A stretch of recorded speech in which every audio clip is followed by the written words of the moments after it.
Hello students, as you know I'm out on Tuesday, so I'm giving you this flipped lesson. The good news is this is some of the easiest stuff that we do for this entire unit. So let's go ahead and get started. We're going to talk about angles and parallel lines, and to start off with I want to go back over something that we did earlier in the 6 weeks, constructing parallel lines. And that was just a skill-based activity, but we didn't have much rhyme or reason to it yet. But we're getting there. We're going to start constructing parallelograms, rhombuses, so on. So let's get started. Constructing parallel lines to a given point C, we have segment AB. We're going to first construct, using a straight edge, segment AC, or actually ray. We're going to extend that well past it. Then we're going to take our compass, put the stabby point right here on A, and about 3/4 of the way out, we're going to draw our arc all the way through, We're not going to change the settings. Put the stabby point on C and do the same thing. A nice good arc. Now we're going to change the settings. We're going to put the stabby point right here. Measure this out to just a little bit here. Oops. It's a little hard to do on this. You actually have an easier time. This is not that accurate on this smartboard. So I just have to extend it out. Close enough for government work. So my parallel line might be a tad off. And then I come up here, knock that out. And I take my straight edge again and construct right through. And I knew I was going to be off just a tad. Oh well. Like I said, good enough for government work. Mark that and do make sure that you label. Now what we're going to be doing is talking about this relationship here to this angle here. This CAB to, well, we don't have a letter up here, but this angle right here. And these are going to be our corresponding angles. And as you can probably already predict, these two angles are going to be congruent. Given parallel lines, our corresponding angles are going to be congruent. And that's where we start off with on parallel lines. To get there, we're going to need a couple of definitions that, again, we covered a little while ago. And the first one is linear pair. Now, linear pairs are associated with this straight angle. We have a shared ray, angle 1 and angle 2. So we have an adjacent side. So 1 and 2 add up, of course, to 180 because linear pair straight angles, straight angles are 180, and the angle addition postulate states that these two angles will be the total of the sum. We're going to use that with 2 and 3 as well. This is also a linear pair, therefore they're supplemental. 1 and 2 are supplemental, 2 and 3 are supplemental. Now get this, if 2 is supplemental to 3 and 2 is supplemental to 1, it's supplemental to the same angle, therefore these two angles have to be congruent. So these two angles are congruent. Vertical angles. Proven lines parallel. Now we're going to use the postulate, based upon that construction that we just did, that if we have parallel lines, then corresponding angles are congruent. And the converse is true. Given congruent angles, given the corresponding angles are congruent, then the parallel lines have to be parallel. So we're going to start off with these two postulates, and this is straight out of Euclid. And postulates, again, are something that don't have to be proven. So we have, if two coplanar lines, here we are right here, A, B, and CD, are cut by transversal. Here's my transversal. This is my trans. Come on, I need you writing for me. Trans. This is my transversal.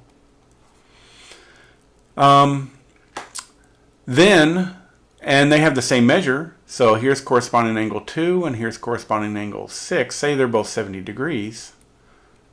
Then these lines have to be parallel. There's just no way around it.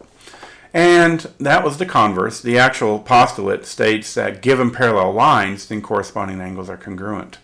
So let me recap something real quick again. When we're talking about positions, relative positions of lines, we're talking about the interior and exterior part of this construct. This all is the interior, and out here is the exterior.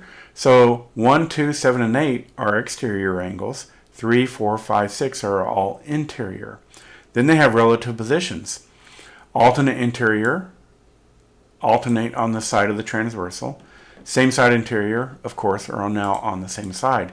And the same thing holds true for exterior. 1 and 8 are alternate exterior. 1 and 7 are same side exterior. They're going to have particular relationships based upon linear pair vertical angle and these postulates right here. Let's go ahead and take a look at our first one. We're going to prove alternate interior angle theorem, and that states if two coplanar lines are cut by a transversal, then each pair of alternate interior angles are congruent. So each pair, we have two pairs. We have 3 and 6, okay, and we have 5 and 4. Alternate interior angles. So let's walk through this proof, and I typed this out because I think you understand my handwriting. It's just a genetic thing. Okay, so AB is parallel to CD, if we're given that, and we have to have the markings to confirm that. And given parallel lines, corresponding angles are congruent. We're using that postulate that was just right on the back page. So 2 and 4 is congruent, 1 and 5 are congruent, and so on.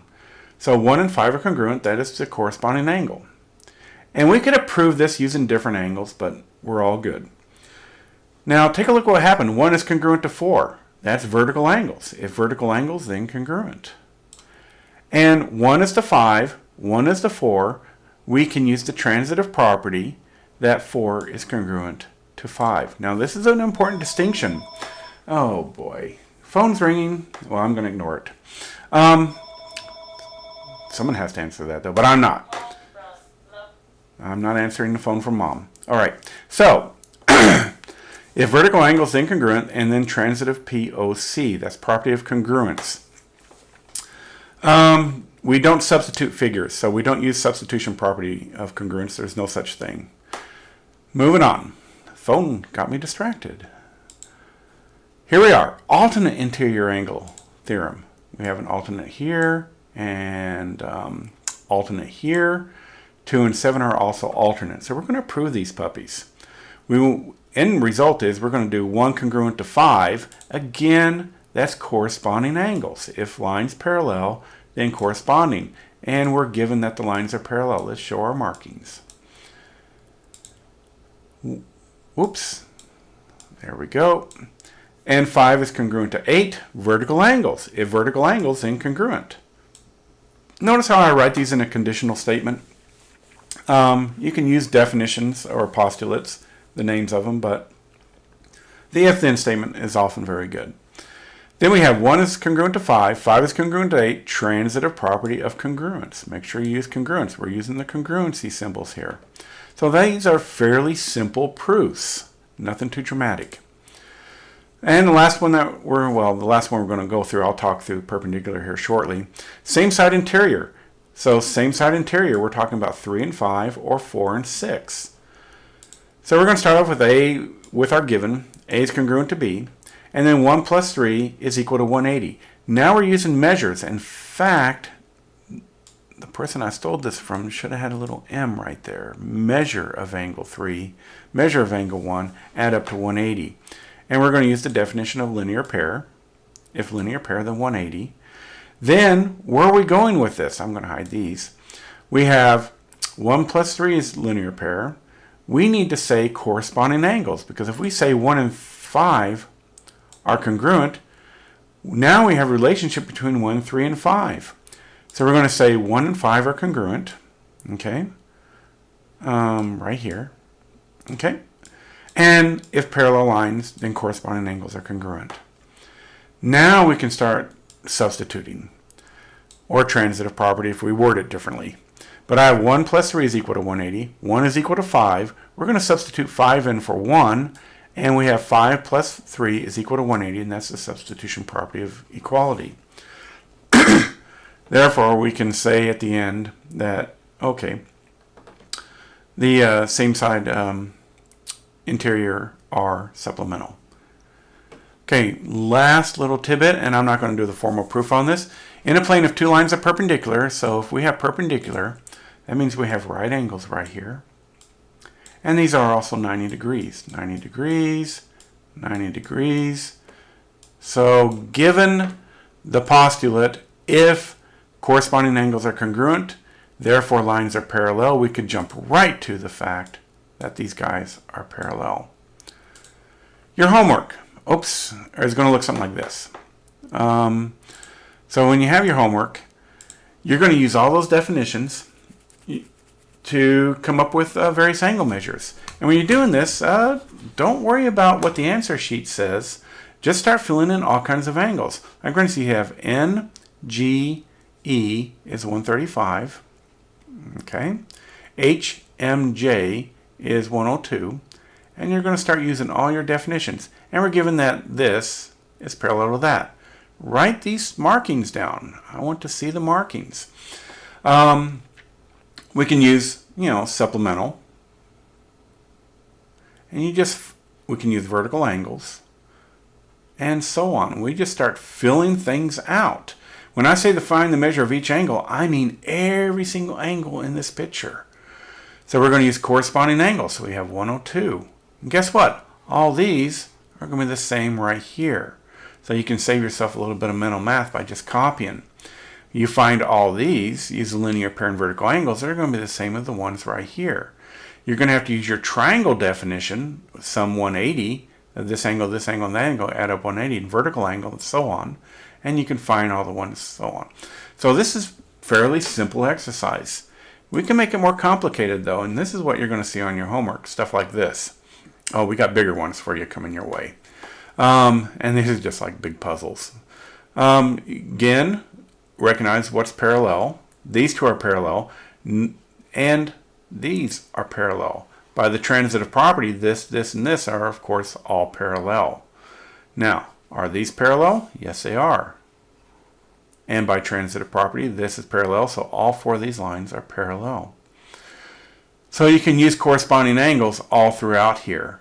And then you can use linear pairs. You can use your right angle right here. You can use your quadrilateral definitions. All kinds of stuff to solve these. Again, if I had A, B, C, so on, don't look at the answer sheet. Fill all this out in the picture. I used hand motions and you didn't see that.